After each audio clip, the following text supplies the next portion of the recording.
All right, well, you know what time it is? What time is it?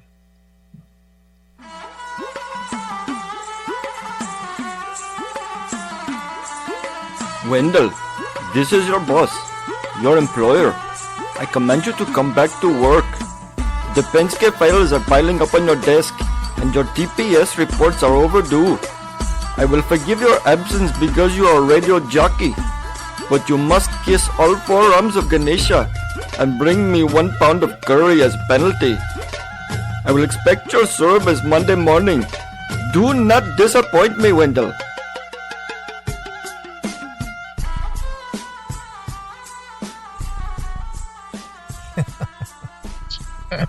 I can't believe it's almost been 4 years since I worked with the fucking Indians. You mean just the Indians? You know, the people of Indian descent, you mean? Right. Almost 4 years already. You want to go back, don't you? No. You don't even want to drive by there, do you? Not even in the least. Do you keep up with anybody that you worked with there? You know, I tried, a guy that sat in on the show one time that I worked with, his name was Keith. Yeah. I reached out to him 2 and 3 times, and the guy just basically never responded. Yeah, well, you're the enemy now. Well, I guess. But no, I have no idea. Nice. But I can't believe that amount of time has passed already.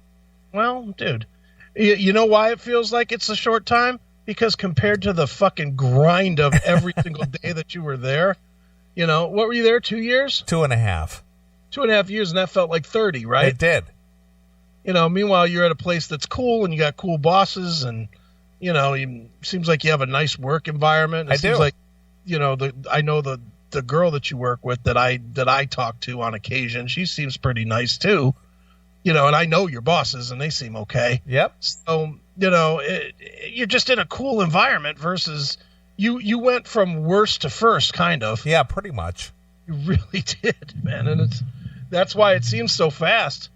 But yeah, dude, I wish if we had any kind of foresight, I would have just recorded those calls every fucking Monday or Tuesday when you would call me, because you were so fucking miserable. And boy, would they play for great radio now with some of the bitching that you were doing about, these fuckers trying to Jew you for fucking 8 extra cents at a fucking toll booth or whatever. And there's a lot of truth to that. I know, dude. I don't remember what the story was, but it was something about they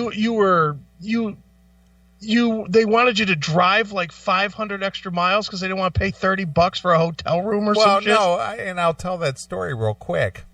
Yeah. I had to go to Dallas for a trade show. Right. And I was supposed to leave my house on a Sunday to be there on Monday to do setup for the trade show. And the trade show basically started on Tuesday and Wednesday, and then it wrapped up by noon on Thursday. Right. So in order to get to Dallas, I had to rent a car, and they gave me a company credit card.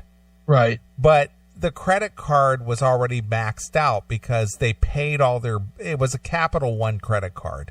Okay. And Capital One offers these money back things, if whatever amount you spend, I can't remember what percentages, like 1 or 2% or whatever, cash back.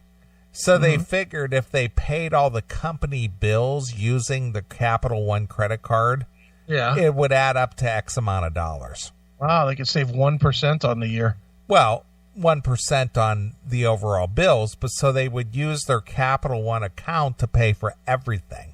Right, sure. And then they would pay it off. Well, the Capital One card that I had was linked to the overall corporate card. Okay. And so when I went to use it for getting gas or renting the car or paying for the hotel, it was already maxed out for the month. Right. And so when I called them and said, hey, I can't even buy gasoline for this, they're just like, well, can't you use your own card and we'll just reimburse you? You're like, fuck you, pal. Well, that's basically what I told them. It's just I'm not using my own money to finance this. Yeah, to do your job. Yeah, to do the job that, for me to do this. Yeah. Well, anyway, long story short, I left the house on Sunday.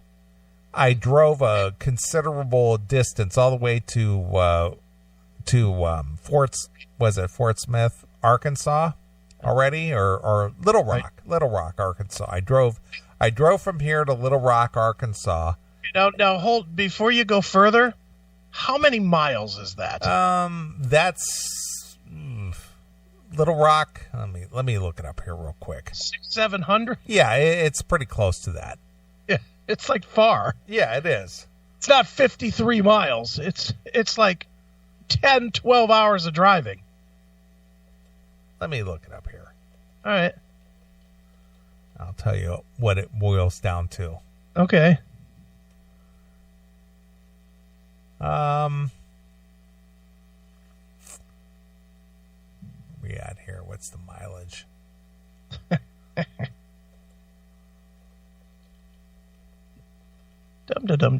Yeah.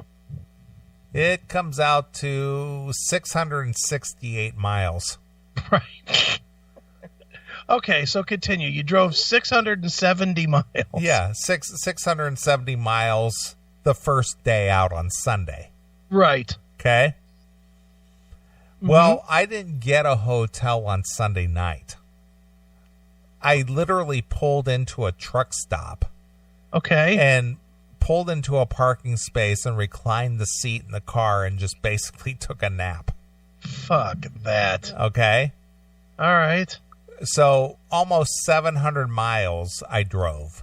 Right. And then slept in the car. Ugh. Okay. Right. I woke up when it was sunshine. Okay. When the sun came up. And I had to go to Dallas. So let's see. Little Rock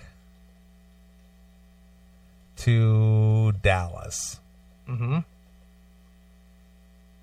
Let's see, how far is that? That's another 319 miles.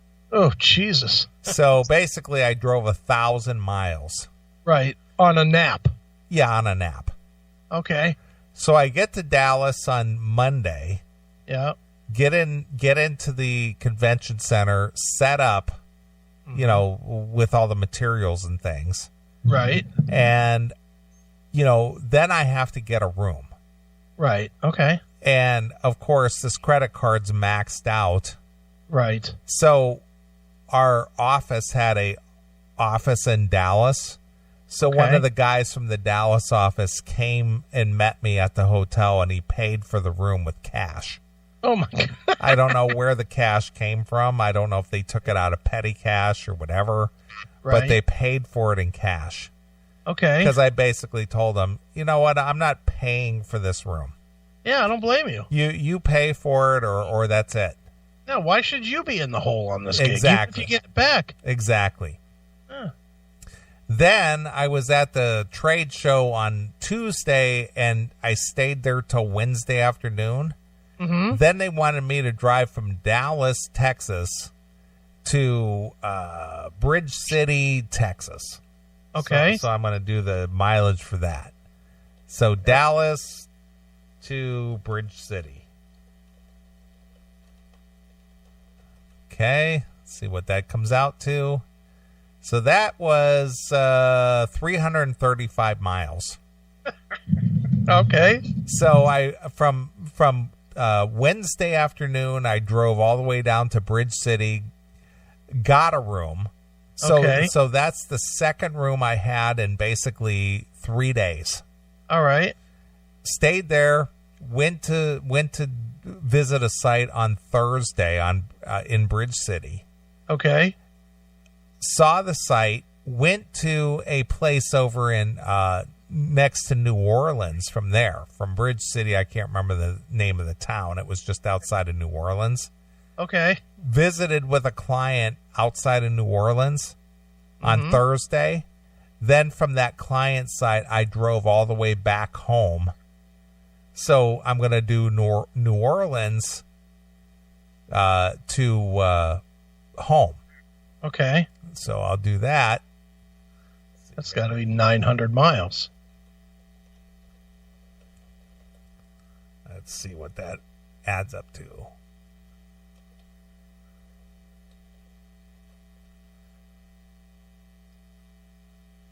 So from there, let's see here. What is that mileage on that?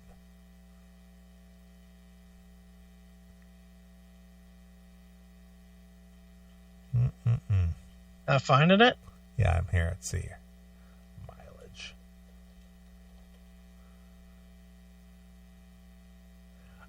That's 942 miles. So I drove from Bridge City over to New Orleans, and then from New Orleans back home, and I got home like early Friday morning. Okay, like how early? 5 a.m. Okay, wow. All right. So from Sunday to Friday, I had 3 hotel rooms. Okay. The rest of the time, I was either driving or slept in the car. Right. Okay. So at the end of the trip, when I turned in my mileage form and my gas, yeah, they bitched about the amount of gas that I spent basically over a 24-hour period, which was like $182. Okay. And they wanted to know why I spent $182 on gas over like a 24-hour period. Over 2,000 miles. Yeah. I cannot even imagine that you had anything but hatred when you were fucking justifying that. It's just like I had 3 nights of sleep over 5 days. Yeah. And you're bitching about the gas. What would you like the gas to be? 160? Yeah. Fuck off. What were they bitching about? That you used premium instead of... No, that I used $182. How is it possible that I could have spent $182 in gas over a 24-hour period? Because you were in a car driving the whole time that was full of shit. Yeah. Probably had 1,000 pounds extra worth of shit in it. Yeah, so basically between Sunday and Friday, I had 3 hotel rooms and gasoline expenses. Right. Wow. Cheap fucks. Yeah, and then they complained about that. Right. I just remember you calling me and you're like, these motherfuckers. Yeah. Every week you were like, you're not going to believe it. Yeah. That was always how the conversation started. You're not going to believe this. And a lot of times, I'll be honest, I wasn't sure. A lot of times I was like, maybe you're just hating your boss and you're over exaggerating a little bit, but apparently not. Yeah. So during a 5-day period, I basically drove 2,500 miles. And how dare you use $180 for gas? Yeah. Oh my God, that's funny. Yeah. Bunch of dicks. Well, anyway, getting back to the Indians. Yes.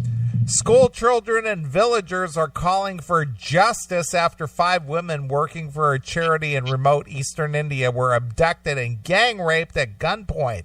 Wow. The women were reportedly performing a play to raise awareness about human trafficking in the largely tribal... Get the fuck out of here. They were performing a play to bring awareness on human trafficking? Yes. And then they got kidnapped and human trafficked? Yes, basically. The irony there. It is. In the largely tribal Kunti district of Jharkhand state on Tuesday when they were abducted. Wow. According to the police, the assailants shot videos of the attack and threatened the women if they reported the incident. Did they post the videos on Facebook? I'm just asking. Yeah, That's I know. usually part of the process, isn't it? Of course.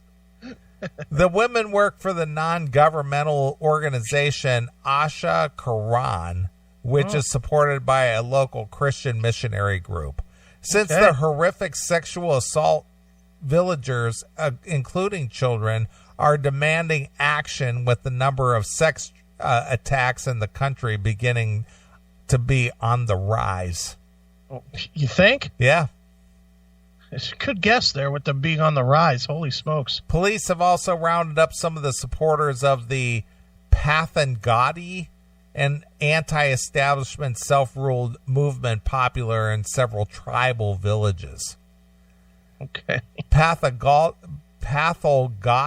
supporters resent outsiders and do not allow them to enter or settle in the area.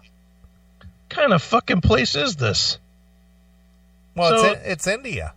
So do the police not patrol? Well, apparently it's kind of like being in England or in France where they have the no-go zones with all the Muslims over there. Right. They're just like, areas of fuck South that. Central. Yeah, it's like, fuck that. I'm not going over there. Right. Wow. Kunti is also a hotbed of Maoists, armed guerrillas who have been waging a decades-long insurgency mainly for land rights. Oh, boy. So no wonder, the police don't go over there, because you got like armed guerrillas over there going, I'll mow you down with my AK-47 or whatever they're using, 50 caliber. More than likely better weaponry than the police have. Pretty much, because they got it on the, black market. Right. Prasad said that women had undergone medical tests and the police were awaiting the results. India has been in a global spotlight since 2012 gang rape and murder of women on a New Delhi bus that was sparked angry citizenry. Oh, really? I missed that story. But the number of sex attacks has grown since then, with some 39,000 rape cases reported nationally in 2016. Jesus, in 1 year? 39,000. Wow. My God. Jakarta had especially been in the spotlight with 3 teenagers that were being raped, burnt alive in separate incidences last month. Well, I guess they won't be talking. Again, just a whole bunch of animals. Mm-hmm. Crazy. Glad I don't live there. Glad that I won the womb lottery and didn't have to live there. Can you imagine if you were born there and you'd be like, motherfuck. It's no wonder these people want to come here. Well, the thing is, and again, if you study any kind of thing, anything about India and their culture and their background, again, this is all a result of their religion and their caste system. Mm-hmm. Yeah. It's just living like it's still the third world. Well, yeah, it's living still like it's year 8. Yeah, that's what I mean. It's still. I mean, they still look favorably on stoning people when they do stuff wrong. Of course, where we're not quite there yet, or we're not yet, but we're advanced past that. I guess. Wow. Glad I don't live there. Holy shit. Don't you want to just go visit? No, I really don't. Not even a little bit. Do you? Not at all. Is there any reason you would go over there? No. What if Don was playing a show? No, of course not. I had an opportunity to go see them in Japan when they had the original lineup a couple years ago. It's like, fuck that. You're like, fuck all that travel. Yeah. Yeah. You don't want to take a tour of Fukushima or something? No. Not at all. Yeah. Those people over there, I mean, again, it's not because they're brown people and it's not because they're Indian people. It's because of their behavior. Because they're barely people. Right? For the most part, yeah. They're savages. All these stories about these fucking gang rapes and shitting in fucking holes on the street and, and no bathrooms and no toilets and, they're thrilled that this fucking housing community can have a toilet and shit. It's like, ugh, why would anybody want to be there? Oh my God. And some of the pictures that I see of fucking people floating in the fucking polluted water and shit. Ugh. Disgusting. I agree. Yuck.